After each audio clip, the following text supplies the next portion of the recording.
What's up, y'all? Happy Sunday. Happy Sunday. Happy Sunday. Y'all come on in, come on in, come on in. Let me take this happy Thanksgiving off of here. I still got happy Thanksgiving on here. Let me take that off. Um,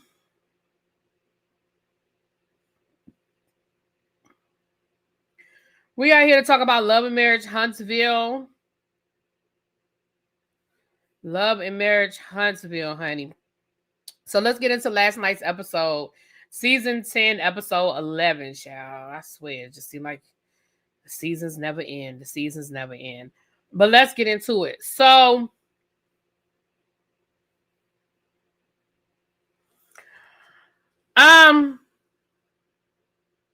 you on your way where? Where you on your? Oh, you on your way here? Oh, make sure you call me. Matter of fact, send me an inbox so I can send you my number.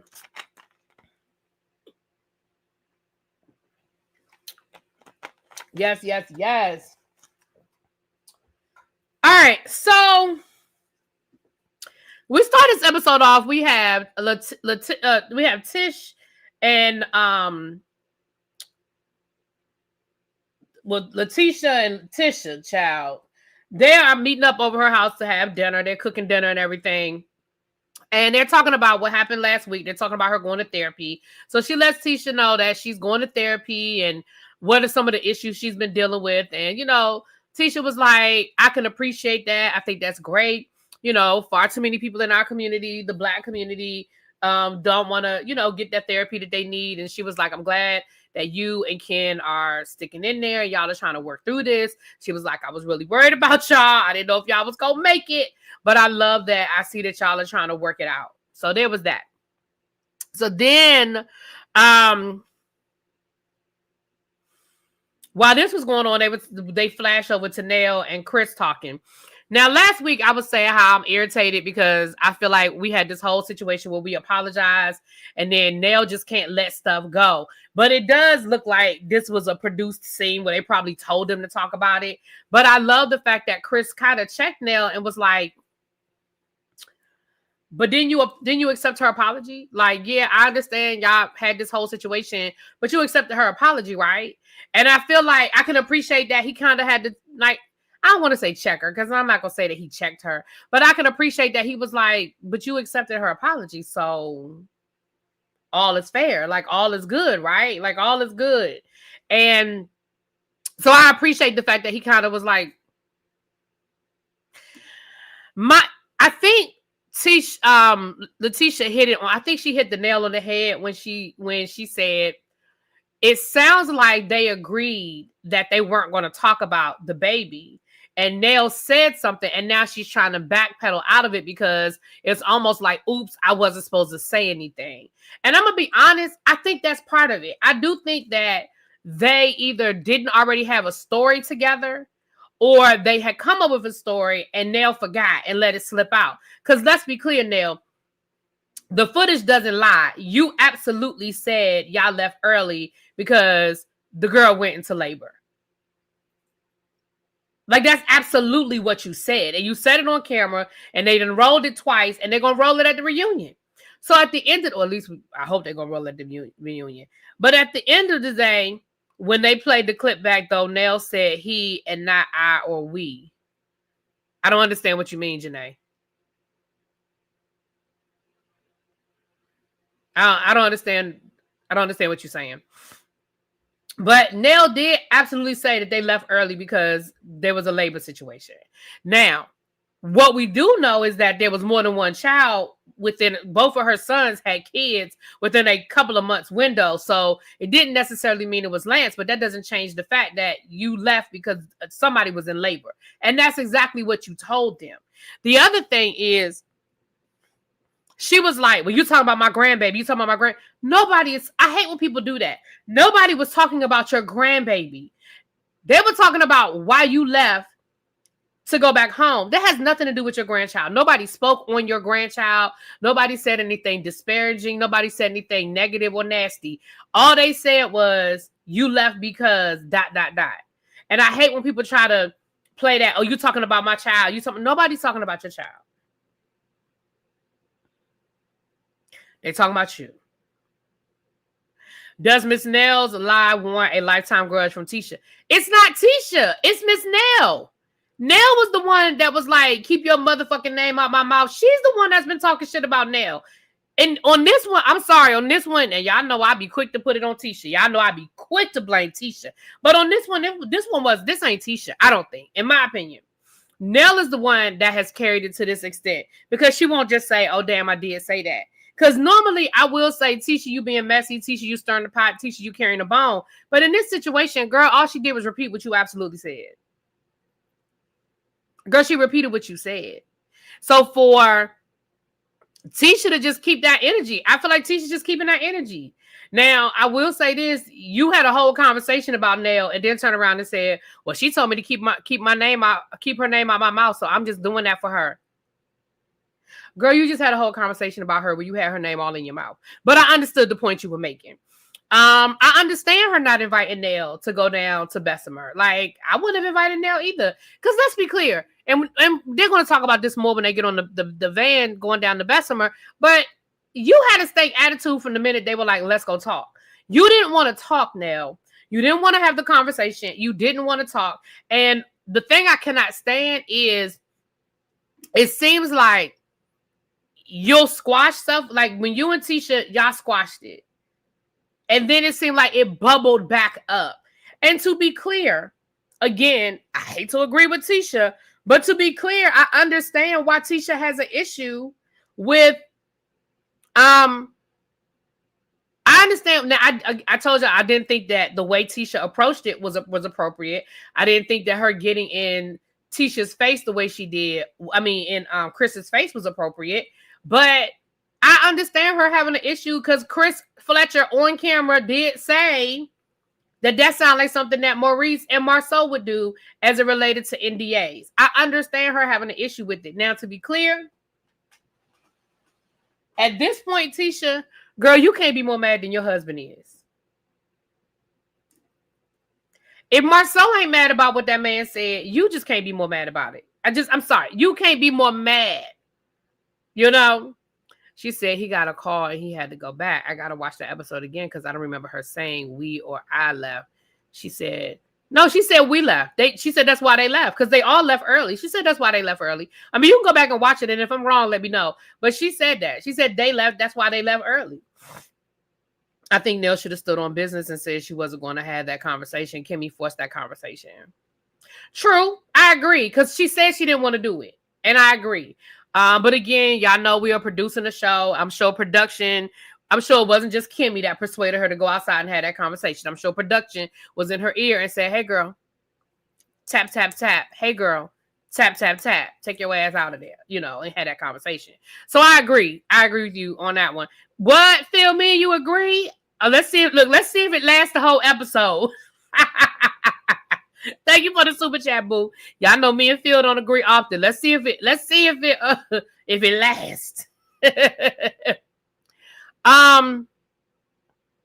So that's kind of where those conversations went. And then Tisha invited Tish to go down to Bessemer because they're going to her mom's food truck. But Tish is going to Miami for one of her kids' birthday to celebrate. And so there's that. We see Tish, we see her going back for her another therapy session. So number one, kudos that she went more than once. And the first thing she said was, I went to my parents' grave for the first time and I cried.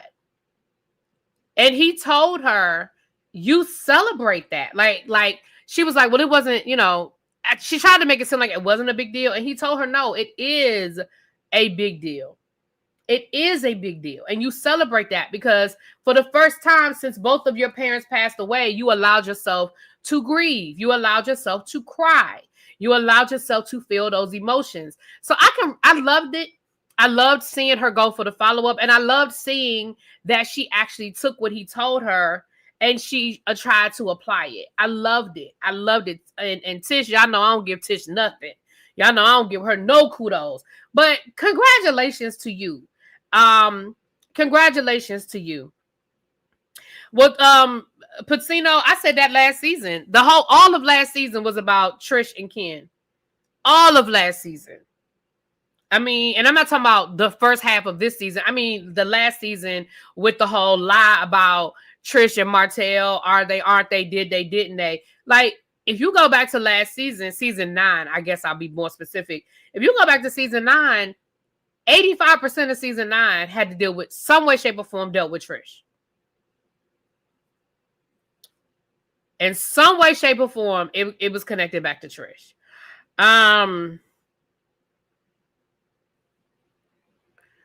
So I respect that. And then we talked about this last week about how she sort of was jealous of the relationship between Ken and her kids. And he was able to really break that down for her too, and let her understand where those feelings were coming from and why those feelings were there. She explained her complicated situation where she's not divorced yet, but she in a whole relationship. Again, you're not the first person to be separated and be with somebody. Like I'm not, I ain't about to make a bigger deal out of that than we done already talked about.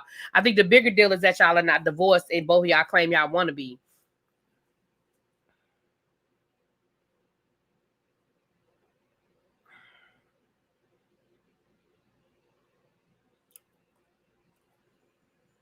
I mean, I don't know the laws in the state of Alabama, and I know we've already had this conversation ad nauseum, so I'm not about to open that Pandora's box back up about the divorce, who filed, who didn't file, was the paperwork correct, who paid, who not gonna pay. I ain't going back down that rabbit hole, but what I will say is, listen, where there's a will, there's a way, and God bless the child that's got his own. That's all I'm gonna say, and I'm gonna move it on right there. Hey, Dream, what's up? You think they're divorced now? Well, praise the Lord. Praise the Lord. Praise the Lord. We saw her have a follow-up conversation with Ken where she talked to Ken and it looks like they're trying to work towards being together and working these things out and processing through what they need to process through. And, I love that for them. Again, these are the types of things when we talk about love and marriage. These are the types of things. And I know we got caught up in the mess. And I know a lot of us, myself included, we like the mess, right? Reality TV is messy. I think we need to just accept the fact that people like a little mess. Now, how much mess? That's another it could be a little bit of mess all the way up to a whole lot of mess. But I loved seeing that this couple is going through some real shit. I love seeing that they're processing through it. Kendra moved out. She's going to therapy, and she's actually using what she's learning in therapy. I can appreciate that. Now, in the grand scheme of things, I really don't care too much about Ken or Barbie, but I can appreciate that they're working through it, that they're processing through all of the things they need to process through. I can respect that. All right.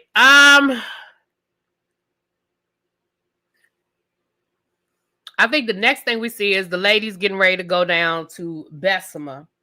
So we see Kimmy and Destiny and Tisha meet up. They got a little Sprinter van. I don't know how far Bessemer is. I mean, I guess it's a couple of hours down the road, maybe. I'm not sure. But let me tell y'all how there was some real conversations on this van. And I appreciated that. Listen, this was and y'all know I am quick to talk about Love and Marriage Huntsville and the production. But this was a very well-produced episode. For me, it was. I feel like we got some good conversations. We went through some real stuff. And we even had some hard conversations that needed to be had. And then we even got a little silly with Miss Wanda, child. So the ladies are on the van heading down to Bessemer. And they talk about the whole thing with Nell and all of that. And that's when Tisha was like, well, I feel like, she said some stuff she wasn't supposed to say, and now she's trying to kind of backpedal and pussy pop up out of it. And then they talked about the yelling thing. And I know last week somebody was saying it seemed like they were all yelling, that it wasn't just Miss Nell. But when all of them agreed to the same thing. All of them agreed that Nell yelled first. And Kimmy said, I even said to her a couple of times to stop yelling. I asked her to stop yelling. And we saw that. Even Trish, even Trish had to step in and be like, girl, you yelling. Yes, you are yelling.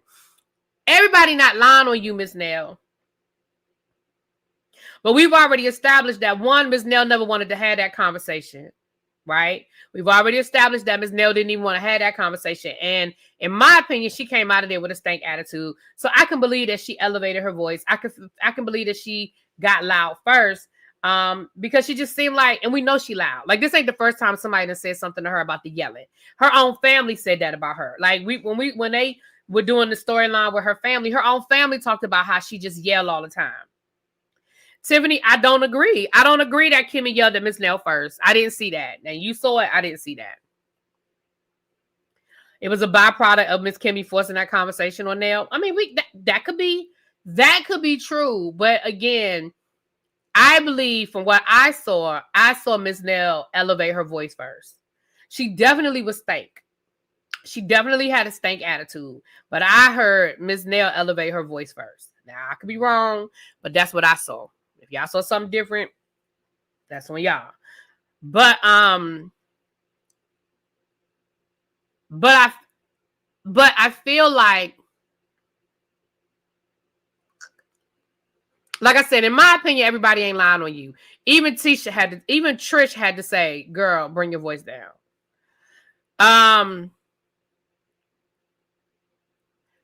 Doesn't make it right. Nell is always loud for no reason. Doesn't excuse anything. Just an observation. Listen, I agree. I feel like I personally feel like Nell escalated that situation. That's my opinion. Now, some might say, well, she never wanted to have that conversation to begin with. True. But listen, like y'all always want to remind me, we are filming a show here. We are filming a reality show. So if production told you, get your ass out there and have this conversation, then you know you got to get your ass out there and have this conversation. I'm pretty certain that Kimmy could care less. But they told Kimmy, you need to broker this conversation. You need to take them outside and have this conversation. You know what I mean? Like, it was clearly a situation where they separated the men from the women. You know, and again, let's go back to the crux of this is, in my opinion, y'all could disagree, but in my opinion, Nell is lying. Girl, you told them people you left early because a baby was coming. Now, whose baby? I don't know. But you told them people you left early because a baby was coming. Casino rules, I can agree with you. I told y'all before, I talk loud. I am a yeller. If you are ever in the room with me, and me and you could be sitting right in front of each other, my voice is elevated. Absolutely. I am one of those people that is loud.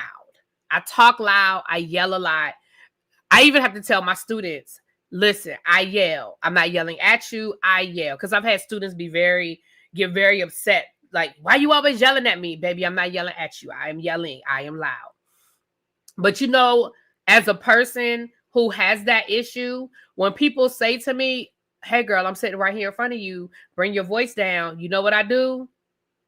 I bring my voice down.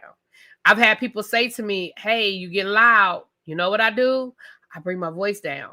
I've had people say, girl, you yelling. You know what I do? I bring my voice down.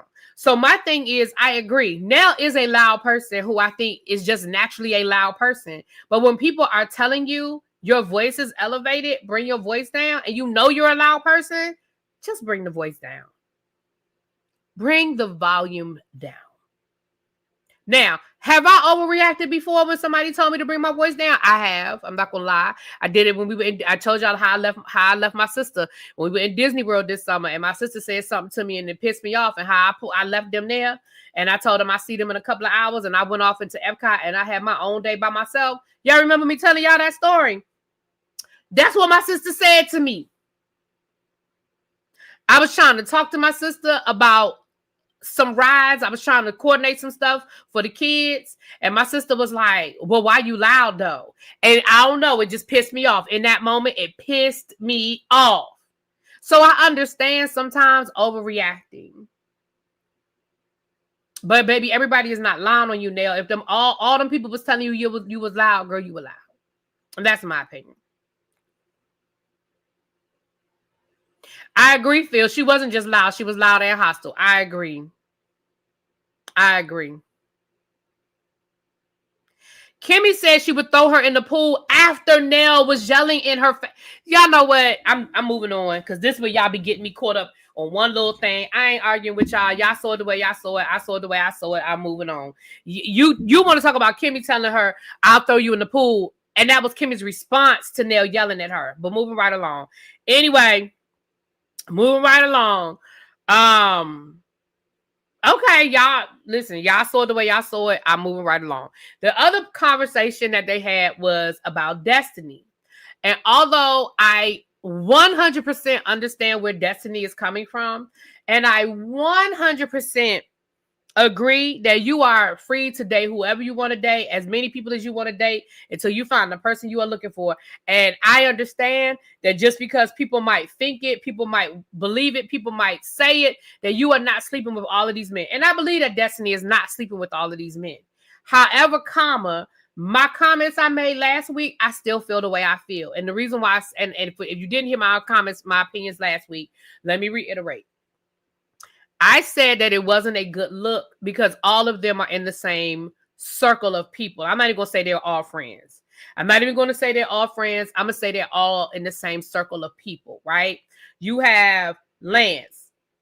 And we just going to go by the show right now. Whether they were really dating or not, I'm not arguing that. I'm just saying let's go by what we see and what they want us to believe as a show. You were dating Lance. You and Lance stopped dating. And then this other guy you're interested in, you find out it's Lance's godbrother. So you say, well, I don't care. I'm still going to date him. If he's interested, I'm interested. Then we look up and you going out on a date with Ken's best friend. And you know that all of y'all are in the same friend circle. Maybe not everybody is friends, but y'all are going to end up in situations together like what happened last week at the game night. I think it's not a good look. Now, again, what I said last week was Destiny must be desperate for this paycheck because it's clearly, in my opinion, production putting her with all these different men. Now, I wouldn't even say anything if they had stretched it out, right? Let's say if this week she was messing with somebody, and then next week, and then like at the end of the season or next season. You know what I'm saying? But for them to have you back to back to back like that, Destiny, that's not a good look. And again, I believe you that. I believe you when you say you're not sleeping with all these men. Hell, Lanston already said that's why he was out dibbling dabbling because he wasn't getting none from you. And I believe that. I do believe that. But my opinion ain't changed. It's not a good look.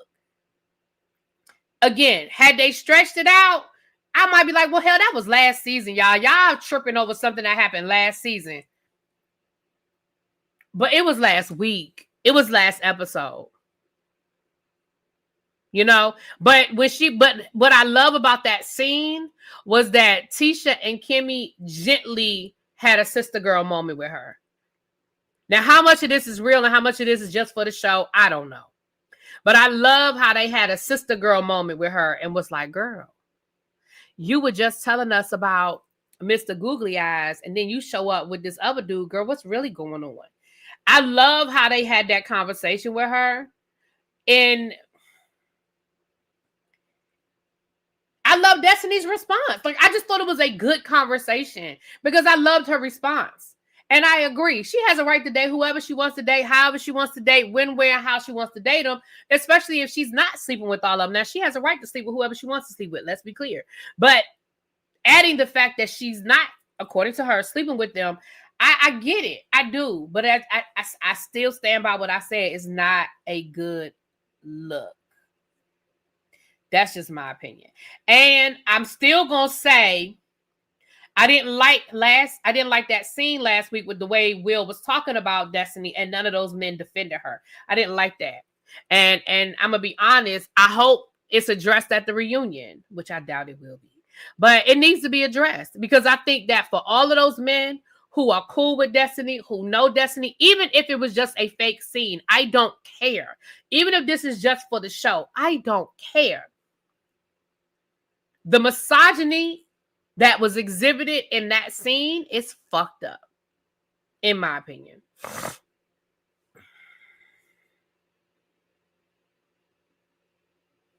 Hold on, let me read these comments.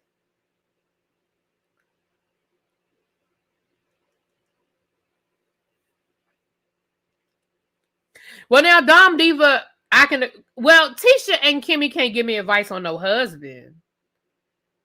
But they can definitely talk to me and be like, girl, you know, this ain't a good look. Okay. Now, speaking of which,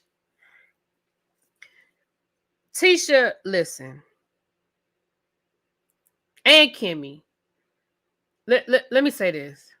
First of all, Kimmy absolutely knows that Maurice stepped out on her at some point in their relationship. Her and Maurice have probably dealt with it and have processed it and moved past it. And that's why Kimmy is real quick to let y'all know men cheat, and I don't expect mine to be no different. That's number one. So stop. I need all of y'all to stop waiting for Kimmy to say something in reference to Maurice. She's not. She knows that man has stepped out on her. She done told y'all that. She might not have said it the way y'all want her to say it, but she has told y'all that man done stepped out on her. Now she done told y'all that. She said it again in the episode last night. Men cheat. And I wouldn't be surprised to find out if mine did. And she told y'all. That's her way of saying, I know he cheated. Now, Tisha and Kimmy, though, here's where I'm going to get on y'all. Now, Tisha, child, this is what I need both of y'all to never, ever, ever, ever, ever, ever, ever, ever, ever, ever, ever do again. Stop quantifying your standard of beauty. For both of y'all to act like Marceau and Maurice wouldn't have cheated on y'all with that woman because in your mind, that woman isn't beautiful or that woman isn't desirable or that woman isn't sexy or whatever y'all thought. Baby, that don't mean shit. Let me tell y'all something. Some of the most aesthetically unpleasing women, that's a nice way because I don't want to call no woman ugly, child, because beauty is in the eye of the beholder. So I don't want to call no woman ugly, but let me just say this. The most aesthetically unpleasing women sleeping with somebody else's man.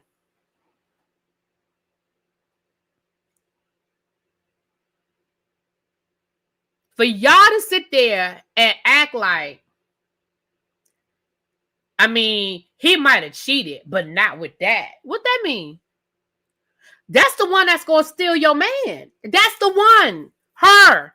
You know why? Because she doesn't want anything from him. She has no expectation of him. Let's go back to this woman's story. If we believe it. Now, whether you believe the story or not, let's just talk about what she said. Regardless of whether you think she was telling the truth or not, let's just talk about her story, right? Can we talk about it?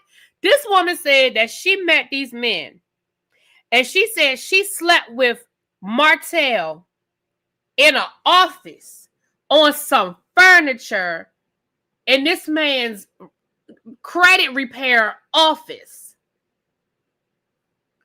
This woman don't have no standard. This woman is not making this man take her to a 5-star hotel and wine and dine her to get the goods. Absolutely not. She said that man had her bent over a chair in the boardroom that 5,000 million people then sat in the middle of the night. That's what that woman told us. That is what that woman told us. And then that woman said that she got herself on a plane and flew to Las Vegas with 3 other men, and they shared a room.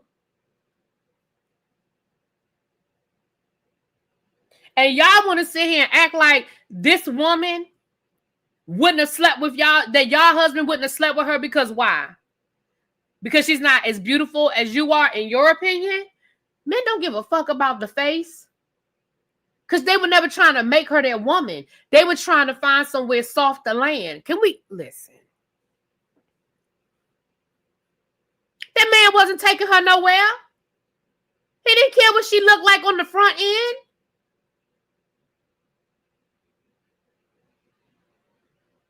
I mean,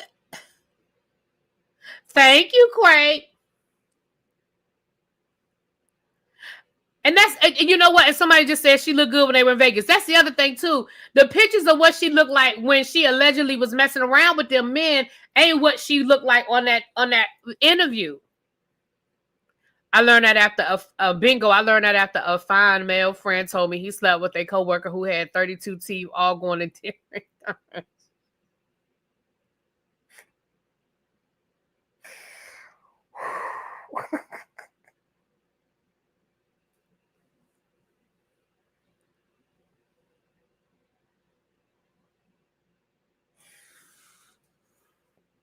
I cannot with y'all. I cannot with y'all. Oh, Lord. Okay. Anyway. Her standards are in hell and not even a 4 for 4 from Wendy's. Right. That's, I mean, like, we cannot make it seem like your husband wouldn't sleep with that woman. Why? Why? Girl, child. So when Tisha stood up talking about something, look at me. Girl, look at you.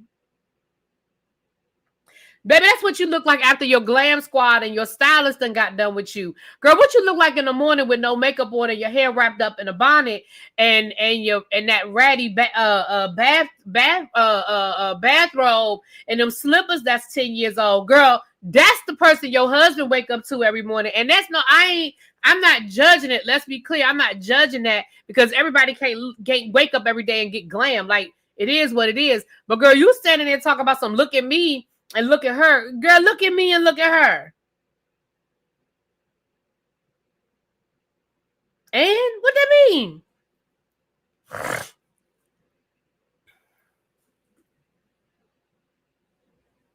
Girl, anyway. So, moving right along. Tisha's a very attractive woman and can get absolutely, she's beautiful. She is absolutely beautiful. But I mean, when she stood up and made it seem like she's so irresistible that her husband would never cheat on her, that's when I was like, girl. But she's beautiful. I think Tisha's a beautiful woman.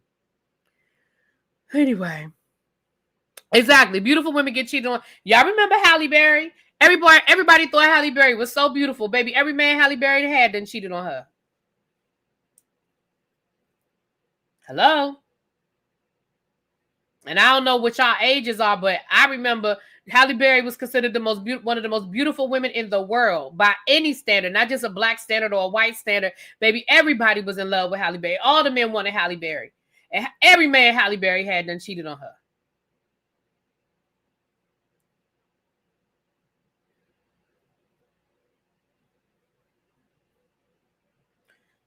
So the ladies get to Bessemer, and we see Miss Wanda, and we see the food truck. And for those of you who follow the Love and Marriage Huntsville streets, y'all know that this scene is very infamous. It led to a lawsuit and some other stuff that went down. I don't really get into all of that, but moving right along.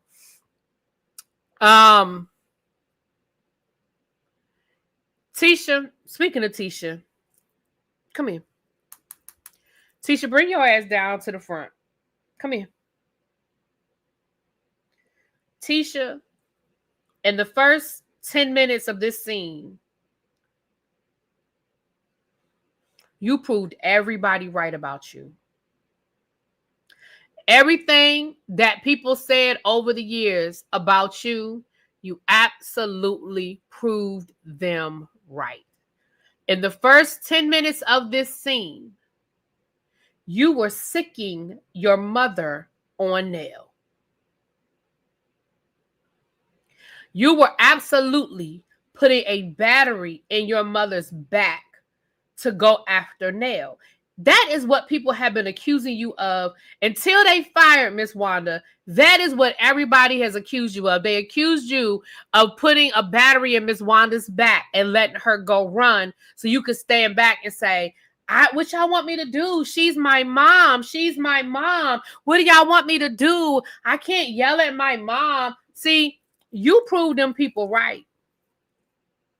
All those people that said that you put Miss Wanda up to going after Marceau, to going after Melody, to going after whoever you were having issues with, you proved them right because we saw it in real time.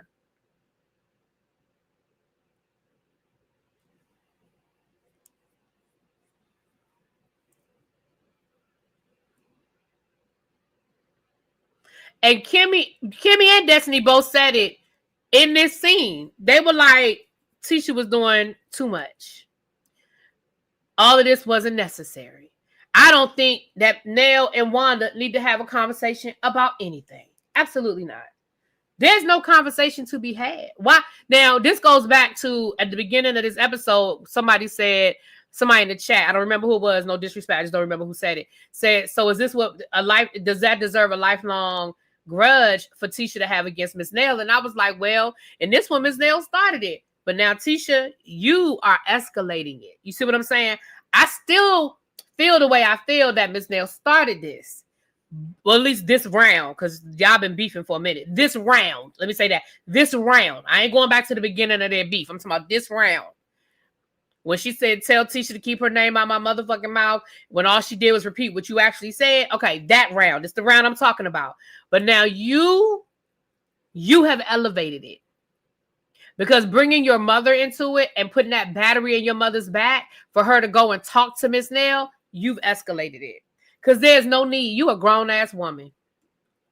And I understand that Miss Nell is older than you, but she ain't that much older that you can't have a conversation with her. But you done put a battery in your mama's back, knowing good and damn well what your mama about to do. You know what your mother's about to do.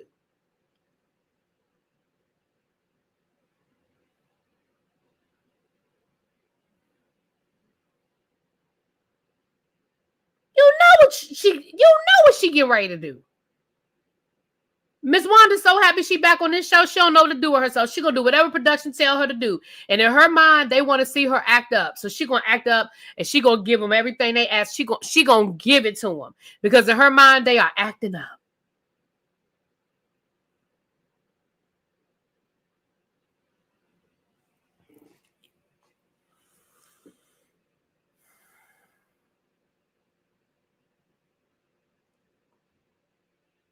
Now, the second half of this conversation is Miss Wanda being Miss Wanda. Now she wants to talk about the interview and the other woman. And at the end of the day, basically Wanda is calling out Kimmy and Tisha about what that woman said. Now, again, do I believe that Kimmy didn't watch that video? I absolutely do not. I absolutely believe Kimmy watched it just like Marceau watched it, just like Maurice watched it, just like Tisha watched it. So all of that, I didn't even watch it. Girl, you're not impressing me with the I didn't watch it, because you did. And if you didn't, you're a fool. And let me tell you why. Let me tell you why you're a fool if you didn't. Let me tell you why you're a fool if you didn't. Because how do I know how to fight my enemy if I don't even know what weapons my enemy has against me?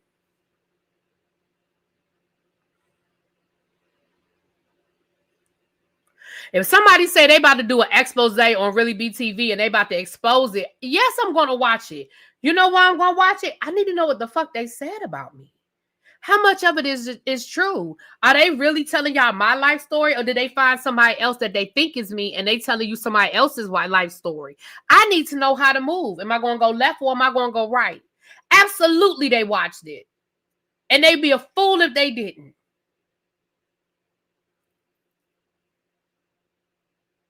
The only reason why I would say they didn't watch it, the only excuse, excuse isn't the word.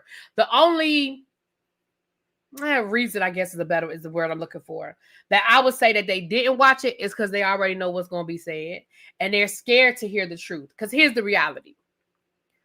That woman gave a lot of details that can either be verified or debunked.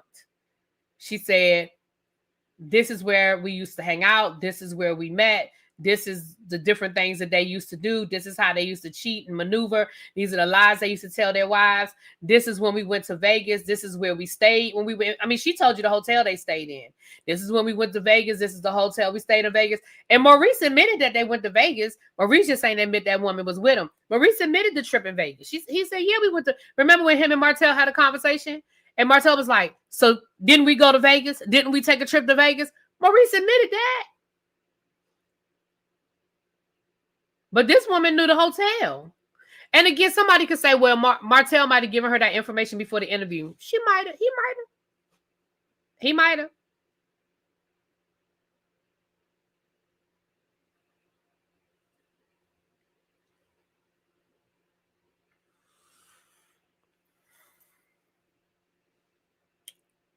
But in my opinion, I ain't going to say that everything that lady said was true, but I don't believe that everything that lady said was a lie either. That's my opinion.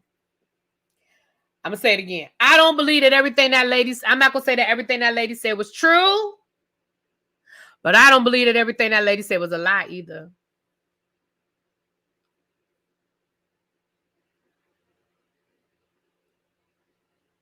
He did. I agree. I agree that Martell probably gave her some. I believe she was prepped. I do. But I also don't believe that it's all a lie. I think that Martell done put some shit in the tank. I do believe that. I believe that Martell has added to the story to make it worse or make it sound worse. Because remember, Martell wants everybody else to be in as much trouble as he's in. And Martell's biggest issue is that Kimmy and Tisha haven't left their husbands the way Melody left him. Listen, let's call a thing a thing. That's what Martell mad about. Martell is mad because he's like the little kid that says, why'd you say anything to me? You didn't say anything to them. He's really mad that their wives ain't left them the way Melody left you. That's what you're mad about.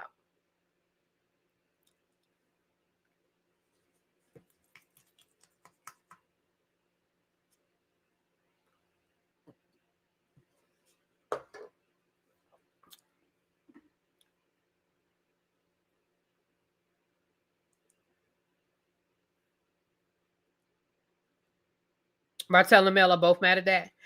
I think Mel's issue was a little different, in my opinion. I don't think Mel was mad that they didn't leave. I think Mel was mad that her word wasn't enough.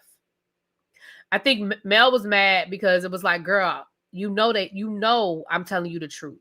And you sitting here acting like I'm lying or acting like I'm making this up or acting like I'm crazy. I think that's what Mel was upset about. And in the grand scheme of things, I don't think Mel was close enough friends with them to give a fuck if they left their husbands. I just don't. I don't think that Mel, Tisha, and Kimmy were ever that close for her to give a damn. But I do think she was pissed off that I'm telling you and you're acting like I'm crazy.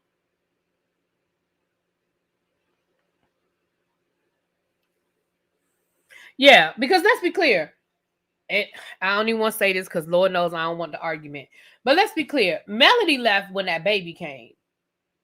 And that's all I'm going to say because I'm not going down that rabbit hole again. Mel's gone. I ain't having no whole conversation about Mel.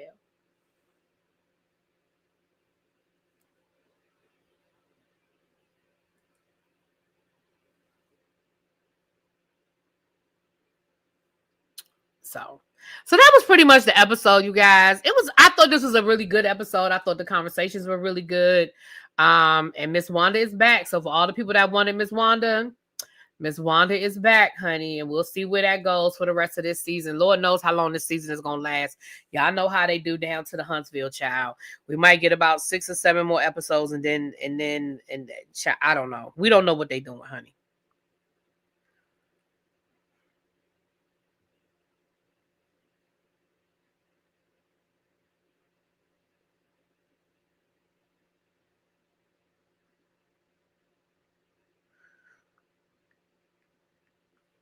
All right, y'all. Let me get out of here.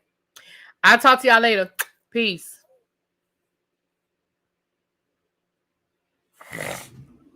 Oh, excuse me, y'all.